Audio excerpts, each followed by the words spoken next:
बड़ा हमारा सौभाग्य है कि हमारा जन्म इस धरती पर हुआ है, इस गांव में हुआ। ये वाला देखें। गांव का नाम ही इतना सुंदर है, जितनी बार जो लेता है उतनी बार भगवान का नाम लेता है।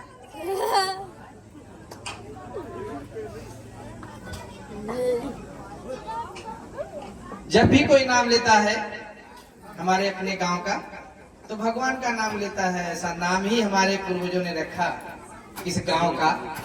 तो सबसे पहले उन पूर्वजों को नमन है जिन्होंने इस गांव का नाम नारायणपुर रखा, जिसमें सबसे पहले भगवान का नाम आता है। जहां जहां कोई लिखता है, जहां जहां कोई पढ़ता है, जहां जहां कोई बोलता है, तो भगवान नारायण का नाम आता है। और इतना ही नहीं, ये जो गांव है अपना, जहां पर स्थित है, उसके चारों ओर आप दृष्टि लगा करके देखिए, तो एक ओर जब बाबा टोही बीर बैठे हैं, तो आपके पीछे ठाकुर जी बाबा बैठे हैं। इतने पर भी विराम नहीं लगता।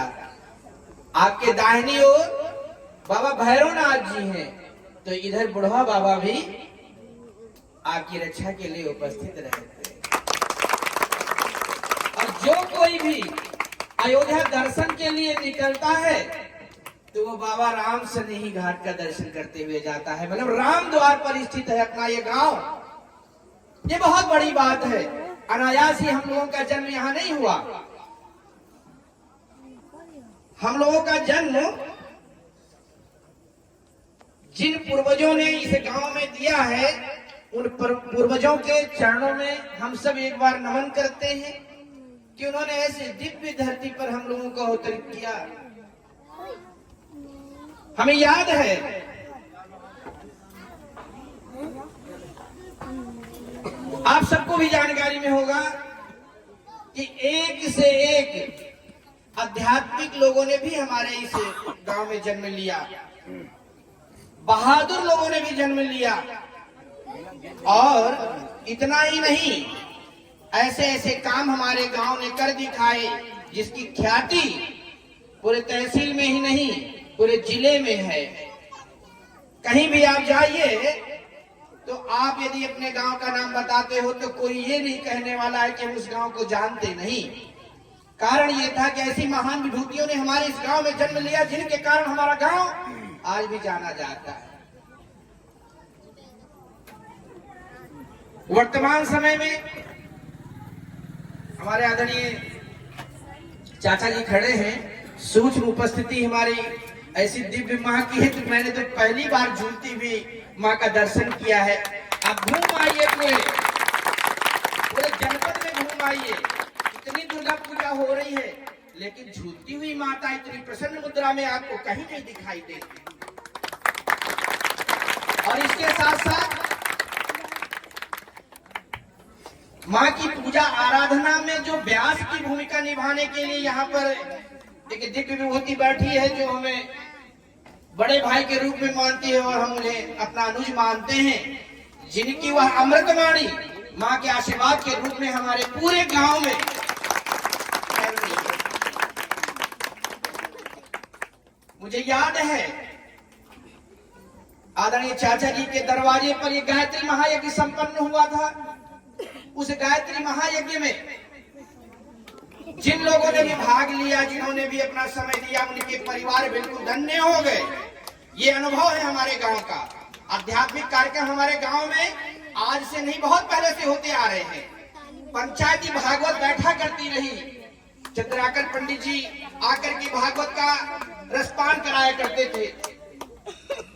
तो ये वह दिव्य गांव की धरती है जिसकी वो परंपरा हमारे चाचा जी के संरक्षण में ये जो युवा टीम निर्वहन कर रही है, आप सब उसके लिए एक बार ताली बजाएं। कहते हैं कि जैसा नाम हो वैसा काम भी हो। नाम का कुछ ना कुछ अर्थ होता है। तो हमारे गांव का नाम क्या है? तो यहाँ तो नारायण ही रहने चाहिए। क्यों? जब नारायणपुर गांव है तो यहाँ नारायण ही रहने चाहिए।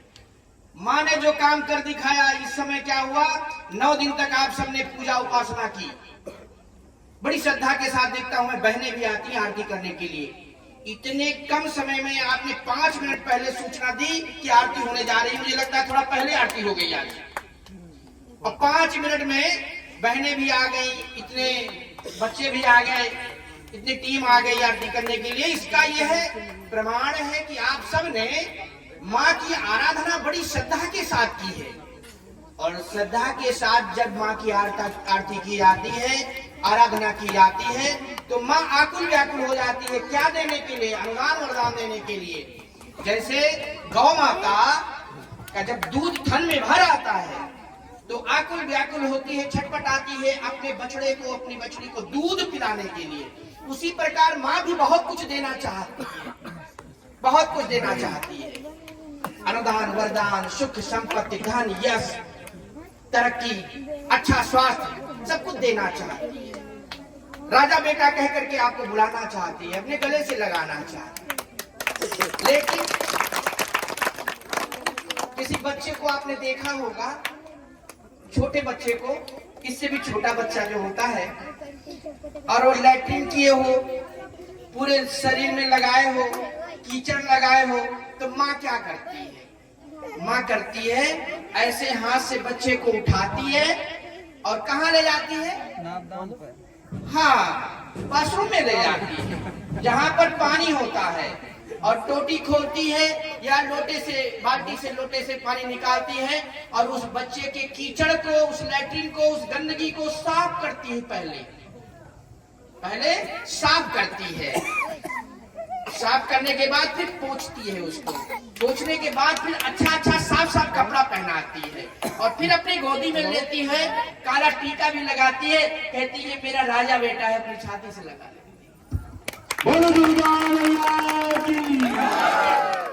जब तक गंदगी लगी थी तब तक उठा के टांगती है, बच्चा छटपटाता है, ठंडा ठंडा पानी चलता है, लेकिन वो गले नहीं लगाती। इसलिए गले नहीं लगाती क्योंकि गंदा लगाए हुए है, गंदगी साफ करके ही लगाती है। तो माँ आपको बहुत कुछ देना चाहती है, लेकिन पाने के लिए हमें अपनी सफाई करनी होगी। बिना सफाई किए हुए माँ मुझे अपनी गोद में नहीं लाएगी, अपने छाती से नहीं लगाएगी। इसलिए क्या करना है? ये संकल्प लेना है कि हमारी जो गंदगी है उसको हम दूर करें। धीरे धीरे करके आप सबको पता चल गया होगा कि हम क्या बोलने वाले हैं, हम क्या कहने वाले हैं, आप सबको पता चल गया होगा। ये तो भूमिका बना रहे हैं, लेकिन अपने टास्क पे आ रहे हैं। हाँ, मैं अपने टास्क पे आ रहा हूँ। हमारा टास्क क्या है? कोई ये नहीं चाहता कि हमारा अपना कोई बीमार हो, हमारा अपना कोई परेशान हो, हमारा अपना कोई दुखी हो। सब ये चाहते हैं कि हमारे अपने जितने हैं वो सब स्वस्थ रहें, अच्छे रहें, निरोगी रहे। तो उसके लिए कुछ तो करना होगा, और वो करने के लिए क्या हम लोग ये नहीं कर सकते कि हमारी आने वाली ये पीढ़ी, ये जो नौनिहाल हमारे सामने ताली बजा रहे हैं, ये हमारे गांव का नाम रोशन करे? अगर हम ये चाहते हैं कि हमारे गांव का नाम रोशन करे, तो हमें भी कुछ त्याग करना पड़ेगा। बिना कुछ छोड़े कुछ मिलता नहीं। जब तक सुदामा जी ने 3 मुट्ठियां दबाए रखी, तब तक कुछ उन्हें दिखा नहीं, कुछ मिला नहीं। जब उन्होंने उसको छोड़ा, उसके बाद तो आप सब जानते हो क्या मिल गया। हमारी आपकी जिम्मेदारी है इनके भविष्य की। क्या हमारा गांव एक दिन ऐसा बन सकता है कि जो नाम है हमारे गांव का, उस तरह का हमारा काम भी हो जाए पूरे गांव का?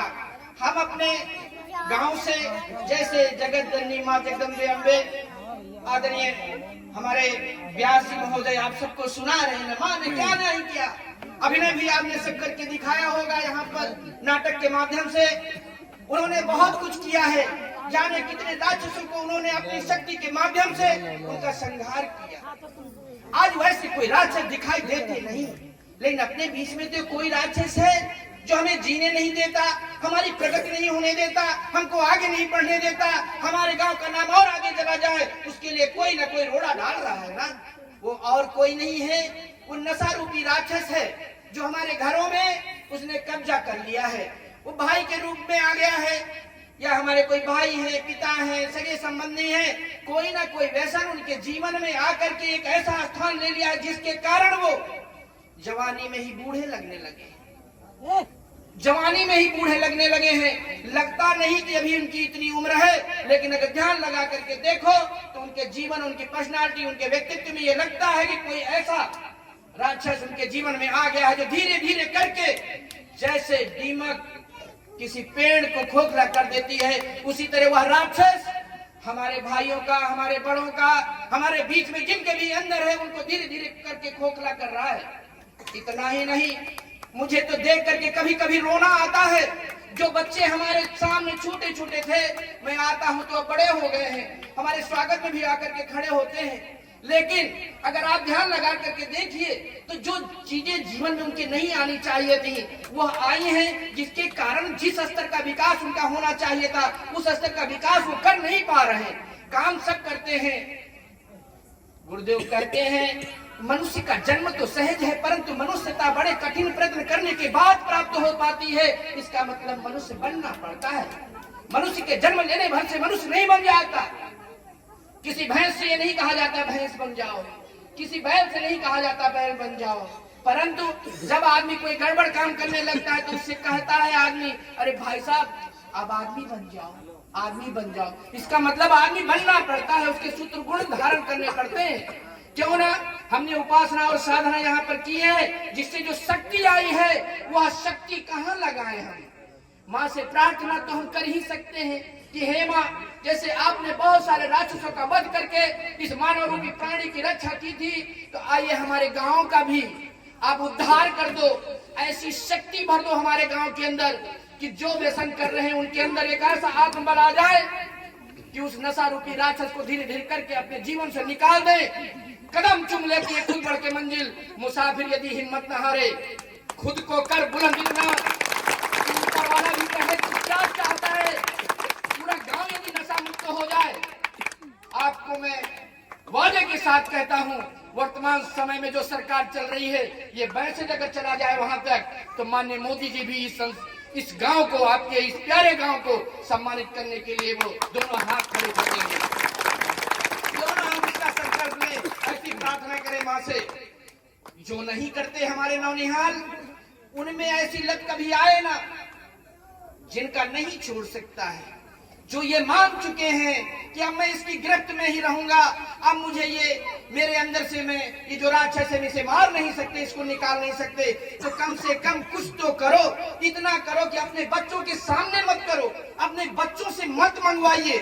जहां कहीं भी आपको ऐसा दिख रहा है कि कोई खा रहा है, कोई अपना गांव का बच्चा दिखाई दे रहा है, उसको दूर ले जा करके चले जाइए। वो देखते हैं ना, आप खाते हो, तुमको पता चलता है कि कोई अच्छी चीज जरूर होगी, क्योंकि हमारे बड़े भाई खा रहे हैं, हमारे पिता खा रहे हैं, हमारे अमुक व्यक्ति खा रहे हैं, इसमें कोई ना कोई अच्छाई जरूर होगी। और वो जब आप लेने के लिए भेजते हो उनको, तो वो क्या करते हैं, लेने तो जाते हैं, परंतु वहां से लेकर के जब आते हैं तो पहले सूंघते हुए आते हैं।